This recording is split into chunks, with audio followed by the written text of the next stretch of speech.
Wow. 29 when we let him go. Done? That's interesting. All right, let's move on now to the next position. Let's get on the defensive side of the ball. Tim just perked up. He said, all right, now I'm ready to talk about it. There we go. Defensive tackles, replacing TJ Slayton. All right, Slayton was a key run defender left for the Bengals, right? No big replacement moves. Instead, they drafted Warren Brinson in the 6th round and signed undrafted free agent Nazir Stackhouse. The locks for the team are Kenny Clark, Devontae White, Carl Brooks. I love that it's not mentioned, and AI picked up on all the articles it combed through and said, didn't mention Kobe Wooden as a lock. I agree with that. I think Carl Brooks is a lock. I think Kobe Wooden's kind of on the bubble here, right? Stackhouse, he's Slayton-like size. He's impressed, nudging ahead of Kobe Wooden for the second unit reps, earning more opportunities per Coach Matt LaFleur. Rob Domofsky actually tweeted out yesterday he was taking some first-team reps. I'm assuming that was an accurate statement. Crucial evaluations in live settings like family night, preseason joint practices is really what's going to determine whether Stackhouse is that second string guy right now. So I love what Johnny B says. No tackle is Nas with the heart emoji. Tim, we'll let you go first here, man. Boy, oh boy, Nazir Stackhouse, is he just soaring up the depth chart? At least, listen, we've seen this too, Tim. Yeah. There's somebody who dominates in camp, and we're like, oh, yeah. And then final cuts, lo and behold, they cut his ass, right? I wouldn't be surprised on that, but right now, Nazir Stackhouse is his stock's through the roof. And look at this guy standing next to Kenny Clark. Seriously. I know. Kenny Clark looking like a teenager. That's crazy. That is crazy when you get that kind of perspective. And you're right. We've noticed this right away. Stack has flashed almost immediately since we opened camp, really. And, I mean, he's still, it's a project, right? I mean, he's still a rookie. And honestly, if there's a UDFA running around Ray Nitschke Field right now that's going to make this football team, it's Stackhouse for sure. Yeah. At least as we're talking right now.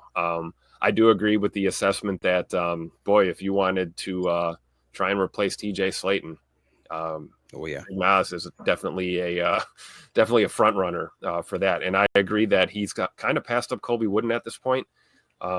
You talk about writing being on the wall, that could be the writing. But again, I want to see what he looks like as we progress through this preseason. So the fact that Stack is getting reps with the twos and possibly the ones occasionally bodes well for him getting a ton of reps during this preseason. So certainly a guy to add to your list to kind of hone in on that D line and watch him. Tony in the chat hits it on the head. The coaches are excited about Stackhouse. Yeah. And so is Rashawn Gary. So is Kenny Clark. These guys have taken him under their wings multiple times throughout camp.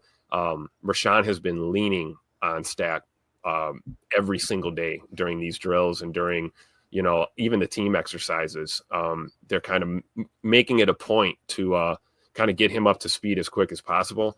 And I think so far he's responded. I can tell you from my perspective, what I've seen, with the little bit of up close kind of exposure I've had for a couple of times at practice is, for an undrafted free agent rookie, this guy is like zoned in. They're not competing to get this guy's attention or focus. This guy gets it. He takes direction well. And then, you've got VO out there and Coach Covington and the Ball King working with him. I mean, man, this is going to be a hell of a ride these next 2-3 weeks here with Stack. So keep your eye on him for sure. Tim, if you go back to last night's episode, I highlighted how Nazir Stackhouse, he has about a 6-minute interview. If you go to Packers.com or the official YouTube Packers page, he specifically says how even him as a D tackle, the Ball Kings got him so excited. He's like, I can't wait to get my first punch out.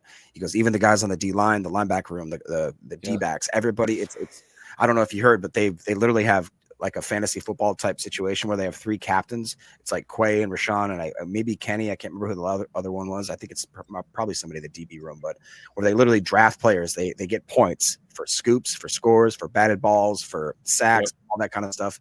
And the way that he was so excited about it, he said, I never had a coach like Ball King in a long time that actually just lets us kind of unleash the dog inside of him kind of thing. And like you said, the players that are taking him under his wing, it seems to be a testament of what type of player he is. I really did think that between him and Brinson, that Brinson had the upper hand. I would not be surprised if for whatever reason, Stackhouse makes the team and Brinson's on the odd man out. And that's not any shade on Brinson. It's just that we got a pretty talented group of guys that have some draft capital in there. But if there's anybody that I think that might be one of the most intriguing battles to watch this preseason, and especially tonight, if maybe he gets some reps.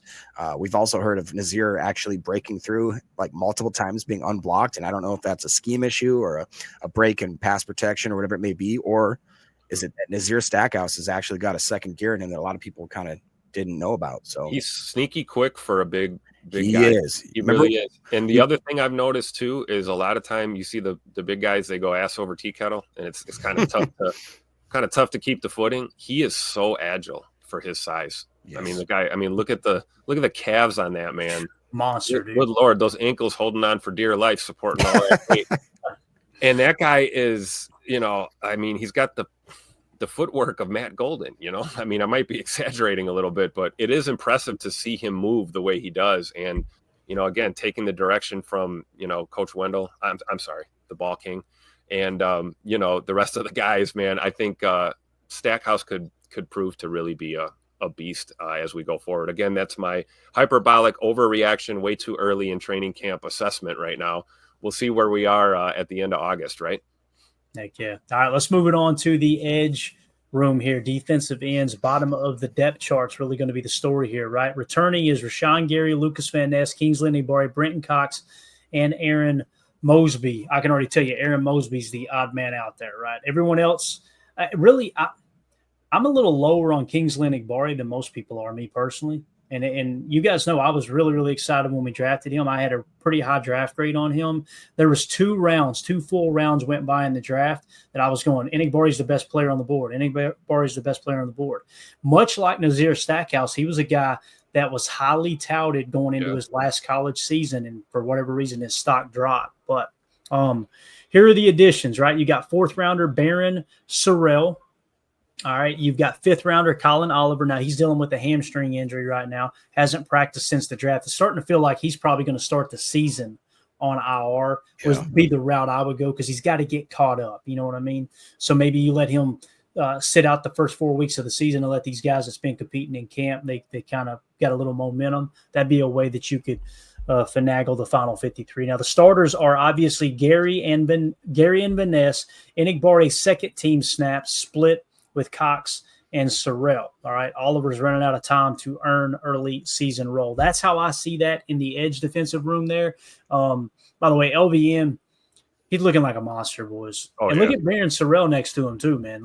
Sorrell is what I'm probably most excited about out of anybody in the edge room. And you guys know I'm a big Gary fan. To me, it feels like Mosby would be the odd man out if you carry four, right? And you would probably have Colin Oliver. Actually, no, Aaron. I don't know, man. Y'all think Enigbare's on the bubble here? Or am I the only one? You read my mind because I was thinking to myself, I love me some JJ Enagbare. Don't get me wrong, but I am looking forward to Brenton Cox Jr.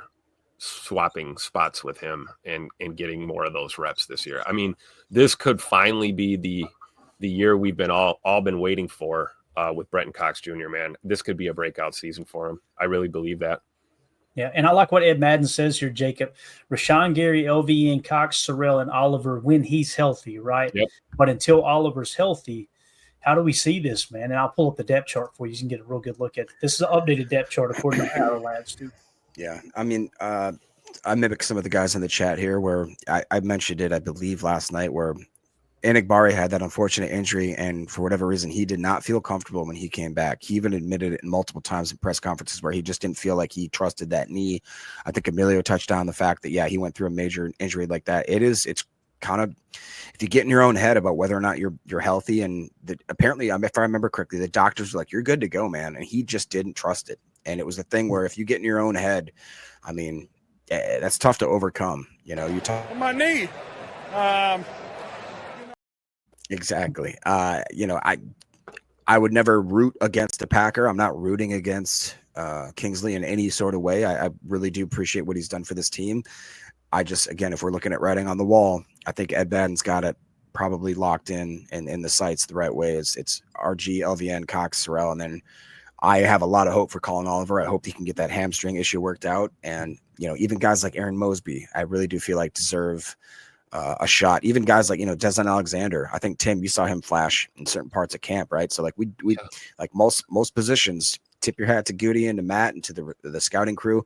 We've got options. And I got to tip my hat to my wife. She's the one who picked up on Desmond Alexander. I got to be honest. I'm focused in one direction and she's tapping me on the shoulder like this Alexander guy is just a monster. And you love it, man. You got a competitive room across the board, really, on the especially on the defensive side of the ball. We talked about the rooms we have on the offensive side of the ball.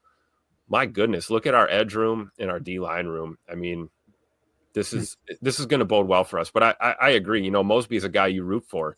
But there's just a lot of talent here, a lot of young talent on this team, and it's going to really be tough. But I do agree with Chris N here in the chat, man.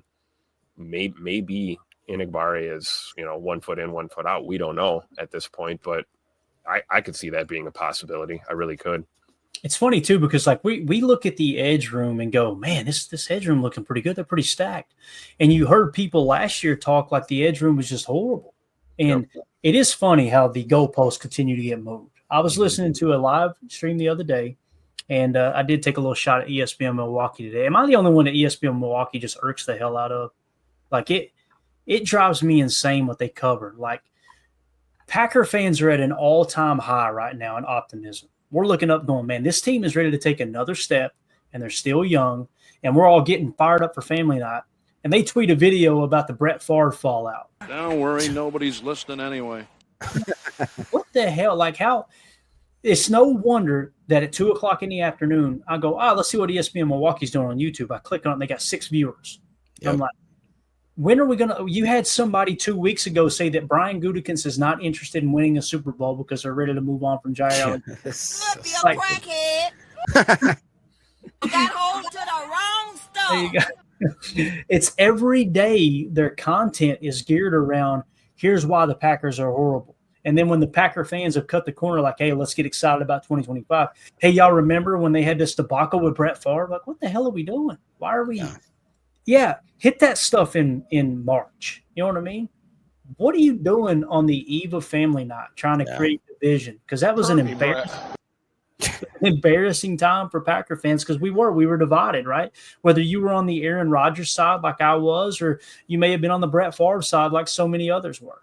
And then on top of that, ESPN Milwaukee's got a producer who will remain nameless, who proudly says he bought a Brett Favre Jets jersey when that happened. And I'm like, what the hell are you people trying to do? It's an odd pessimistic. It's an odd pessimistic sort of like click grab. Yeah. Which is like, that's not the type of fan base we have here, man. Read the room. Yeah, exactly. Perfectly said, Jacob. Read the room. So anyway, I'm going to get off my soapbox. Other than the moving the goalposts, this guy will remain nameless as well. But he was on the show the other day, and they were, it was this pass rush is horrible. This is the evolution of the whole situation last year. The pass rush is horrible. Well, we finished 8th in sacks and number 2 in run defense, right? Well, if you remove their 3 best games of getting sacks that are really okay, are you removing the other 31 teams' 3 best sack games too? On what planet do you remove a player's best performances from consideration? I don't understand. And then Tim, this is what it morphed into on Friday, listening to a live stream. It was, if you remove the Colts game and you remove this game, he listed off 3 games. Their scoring defense wasn't that good. If you remove those, why are you? But that's my point. It's like why are we removing games? Like I don't understand the logic. There's no logic in that at all. Let me explain, Tim. To prove your point, because you now look like an absolute, excuse my language, dumbass with your original opinion. So now you got to try to finagle the goalpost so you don't look like a moron, rather than, like Jacob said, reading the room and going, the fans don't want someone who's got a perfect 100% success rate on takes. They actually want people to go, I got that one wrong. Yep. I have to do it all the time. Yep. I say it all, like, I'm married. I'm wrong all the time. But on the show, we're going to get takes wrong. Own up to it. Fans don't want to hear you try to maneuver yourself to where you sound smarter than you are. They're not looking for someone to bat 1,000 on their takes. They're looking for someone to give an accurate depiction of what's actually going on with the team and try to have a little fun along the way. That's all we're wanting. Heard it from a fan right here. I'll be honest with you. The reason I created this whole show, Packers Total Access, was to try to accomplish all those things because I got tired of turning on live radio and going, these people ain't got a clue.